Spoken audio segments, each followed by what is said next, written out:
ભરૂચના વલિયા તાલુકા પંચાયત પ્રમુખ રાજુભાઈ વસાવાએ આદિવાસી સમાજના લોકોને જાતિના દાખલા માટે માંગવામાં આવતા પુરાવામાં ફેરબદલ કરવા મુખ્યમંત્રીને પત્ર લખ્યો છે।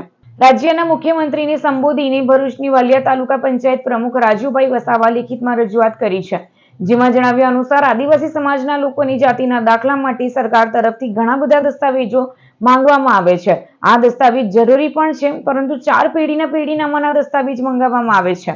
આદિવાસી સમાજ શિક્ષણથી ઘણો વંચિત છે। આઝાદી પહેલા અને પછીના વર્ષો સુધી પણ અન્ય સમાજ કરતા પાછળ છે। માંડ 10 થી 15% આદિવાસી સમાજના લોકોની સ્થિતિ સારી છે, જેઓને જાતિના દાખલા કઢાવવા માટે કોઈ અગવડતા પડતી નથી, પણ 80% લોકો પોતાની બીજી પેઢી માંડ યાદ છે ને ત્રીજી અને ચોથી પેઢીના નામો ક્યાંથી મેળવે અને પેઢી નામું બનાવી શકતો નથી અને જાતિનો દાખલો કઢાવી શકતો નથી।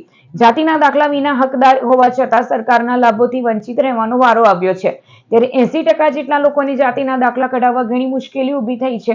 તેવામાં જાતિના દાખલા માટે બીજી પેઢીના નામોથી પેઢીનામાના જાતિના દાખલા માટે કઢાવી શકાય તેવી સૂચના આપવા માંગ કરવામાં આવી છે।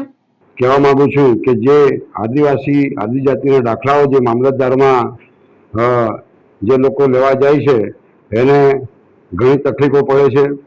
હાલમાં જ સ્કૂલોમાં અને આ ખેતી લગતા જે બિયારણમાં આદિવાસીઓના દાખલા માંગવામાં આવે છે, પરંતુ 2-3 મહિનાથી આ દાખલાઓ મામલતદારી કચેરીમાં પડ્યા રહે છે અને કાઢી આપતા નથી।